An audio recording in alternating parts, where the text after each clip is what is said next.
वाले कारक याद होगा आपको, मैंने बताया था आर समानुपाती एल तथा आर व्युत्क्रमानुपाती ए। ये दो चीजें थी, दो कारक और थे, लेकिन यहां पर जरूरत केवल दो चीजों की है। एल क्या होता है? लंबाई, चालक की लंबाई। आर रेजिस्टेंस मतलब प्रतिरोध, एल लेंथ मतलब लंबाई। यहां पर A area of cross section of any conductor, अर्थात किसी चालक के अनुप्रस्थ काट का क्षेत्रफल। दोनों चीजें मैंने कल समझाया था।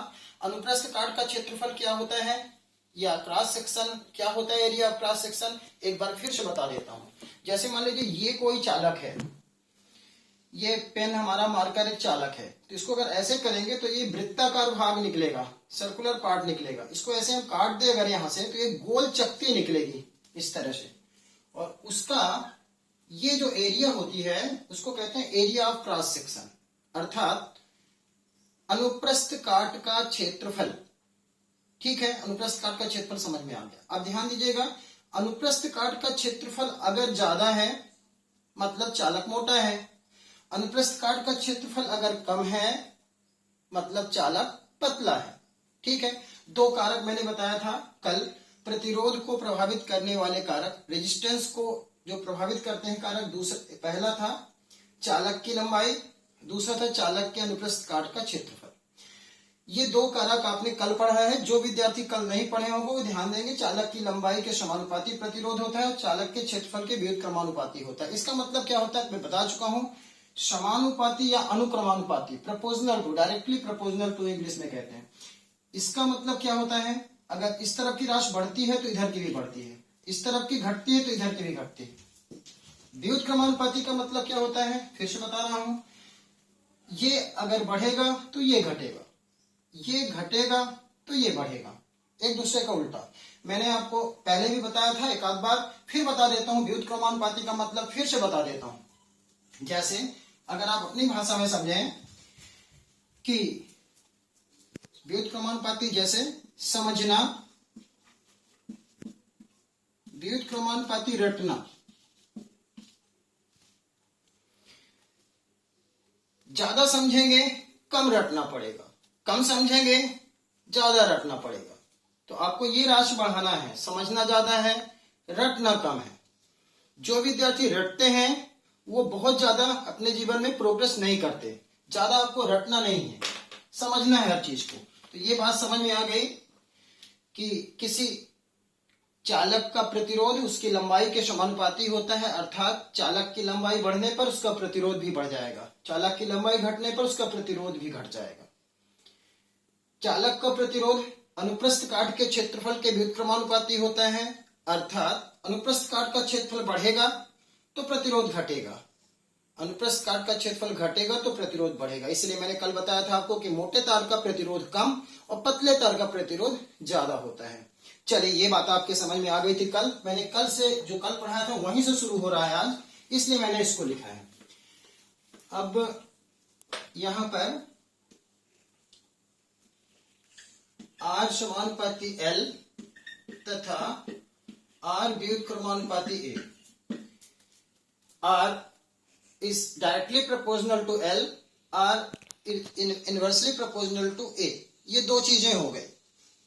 इन दोनों को अगर हम मिलाकर लिख लें तो ऐसा लिख सकते हैं क्या, R समानुपाती L अपान A। इन दोनों चीजों को हमने इकट्ठा मिलाकर लिख लिया, लिख सकते हैं, ऐसा लिख लिया। अब यदि आपको बताया गया था कि यदि हम समानुपाती का चिन्ह हटाकर बराबर का चिन्ह लगाएं तो उस समय हमको एक कांस्टेंट या एक नियतांक लगाना पड़ता है। यहां पर हम कांस्टेंट लगाएंगे रो, इस तरह से P के समान होता है रो L अपान A। इस तरह से R equal to rho L upon A। हाँ, क्या पूछ रहे हैं? बड़ी थोड़ी, कैसे ये स्क्रीन, ये शब्द बड़े बड़े ही मैं लिख रहा हूं। हाँ, नहीं, थोड़ा सा उसको जूम कर लीजिए, बढ़ा लीजिए अपने। मैं तो पिन कर लीजिए उसको, मैं काफी बड़ा लिख रहा हूं यहाँ पे, मैं तो काफी बड़ा लिख रहा हूं। चलिए मैं एक आध दिन में बोर्ड भी बड़ा कर देता हूं, एक आध दिन में। हाँ, आप लोगों में दिख रहे होंगे, मैं तो बड़ा लिख रहा हूं यहाँ पे। उसके अदर के ऑप्शन में जाइए, अदर के ऑप्शन में मेरा नाम आएगा, उसके आगे 3 डॉट होंगे, उसको आप पिन कर लीजिए, पिन कर लीजिए। और आपके सामने नोट्स भी रखी होगी। एक आध दिन में मैं बोर्ड बड़ा कर रहा हूं, ये बोर्ड बड़ा हो जाएगा, इसका दुगना हो जाएगा, हालांकि मैं बड़ा ही लिख रहा हूं। देखिए, तो इस तरह से दोनों को मिलाकर लिखा गया।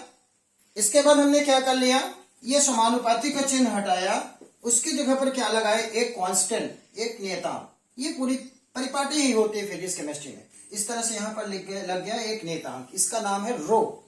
रो बनाया कैसे जाता है, इस तरह से, ठीक है। अब ये रो एक नियतांक है, इसी को हम विशिष्ट प्रतिरोध या प्रतिरोधकता कहते हैं। इंग्लिश में स्पेसिफिक रेजिस्टेंस कहते हैं, हिंदी में विशिष्ट प्रतिरोध कहते हैं। अब यदि इसका हम पक्षांतर कर लें तो रो इक्वल टू हो जाएगा RA/L। पक्षांतर किया जाए तो रो इक्वल टू हो जाएगा RA/L। यहां तक भी समझ में आना चाहिए आपको। इसी को हमने पक्षांतर कर लिया है, और यही होता है विशिष्ट प्रतिरोध या स्पेसिफिक रेजिस्टेंस का सूत्र। कैसे आया सूत्र, फिर से देख लेते हैं हम जानते हैं कि किसी चालक का प्रतिरोध उसकी लंबाई के समानुपाती और क्षेत्रफल के व्युत्क्रमानुपाती होता है। तो दोनों चीजें हमने लिख लिया, R समानुपाती L और R व्युत्क्रमानुपाती A, दोनों को मिलाकर लिख लिए। मिलाकर लिखने पर क्या हुआ, R समानुपाती L/A।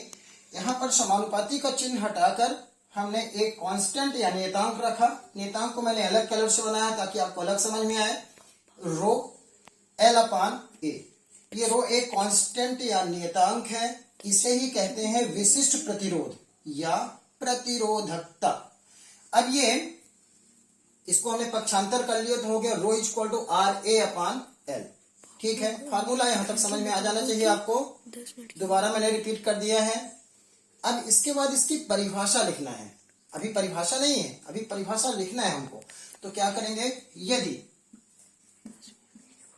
इसमें A इक्वल टू कर दें 1 तथा L इक्वल टू ही कर दें 1, दोनों की वैल्यू 1 कर दें। किसका किसका, A की वैल्यू 1 और L की वैल्यू 1। तो निश्चित रूप से अगर हम यहाँ रो इक्वल टू लिखेंगे तो यहां हुआ R, और A की जगह पर अगर हम 1 लिख लें और L की जगह पर भी 1 लिख लें तो कोई फर्क नहीं पड़ता, क्योंकि 1 लिखने का कोई इसके मान में अंतर आएगा नहीं। तो इस तरह से हम 1 ना लिखें तो भी चल जाएगा, अर्थात हो गया रो इक्वल टू R। फिर से समझ लीजिए क्या हुआ है, ये फार्मूला हुआ था, यहां पर हमने क्या किया, A की वैल्यू कितना कर लिए 1 और L की वैल्यू भी कितनी कर लिए 1। अब इन दोनों वैल्यू को यहां पर रख दिए तो 1/1 लिखने का कोई फर्क नहीं पड़ेगा, अर्थात रो इक्वल टू हो जाएगा R। रो विशिष्ट प्रतिरोध है और R प्रतिरोध है। इसका मतलब क्या हुआ, विशिष्ट प्रतिरोध किसके बराबर होता है, प्रतिरोध के बराबर। Specific resistance is equal to resistance. विशिष्ट प्रतिरोध किसके बराबर होता है, प्रतिरोध के। तो specific resistance is equal to resistance, ये दोनों बराबर हुए। कब, स्थिति कब होगी ये, जब A equal to 1 and L equal to 1। A की वैल्यू भी कितनी हो 1 और L की वैल्यू भी कितनी हो 1। मतलब इसका चालक की लंबाई, लेंथ ऑफ कंडक्टर कितना हो 1 and area of cross section of conductor, अर्थात चालक के अनुप्रस्थ काट का क्षेत्रफल कितना हो 1।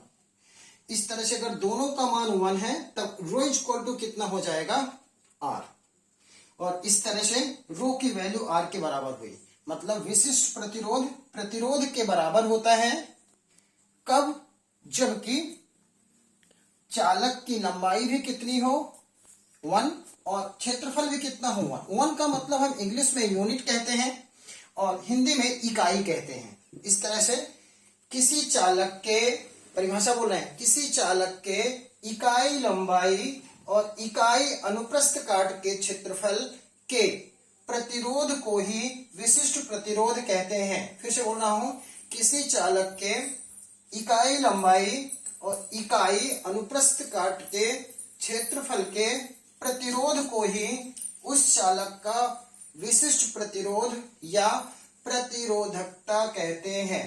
परिभाषा आ गई इसकी। इंग्लिश में अगर बोले तो specific resistance is equal to resistance when length and area of cross section of any conductor is unit. इस तरह से अगर इकाई लंबाई और इकाई अनुप्रस्थ काट का क्षेत्रफल हो किसी चालक का, उसके प्रतिरोध को ही क्या कहते हैं, विशिष्ट प्रतिरोध कहते हैं। फिर से देखिए, किसी चालक का विशिष्ट प्रतिरोध उस चालक के प्रतिरोध के बराबर होता है। इतनी बात समझ में आ गई। तो किसी चालक के इकाई लंबाई और इकाई अनुप्रस्थ काट के क्षेत्रफल के प्रतिरोध को ही उस चालक का विशिष्ट प्रतिरोध कहते हैं। फिर से बोल रहा हूं, किसी चालक के इकाई लंबाई और इकाई अनुप्रस्थ काट के क्षेत्रफल के प्रतिरोध को ही उस चालक का विशिष्ट प्रतिरोध कहते हैं। ठीक है। Unit length and unit area of cross section के जो रेजिस्टेंस होगा उसी को हम बोलेंगे स्पेसिफिक रेजिस्टेंस। ठीक है, इतना समझ में आ गया। एक बार फिर से मैं रिपीट कर रहा हूं, ध्यान से सुनिएगा। किसी चालक का प्रतिरोध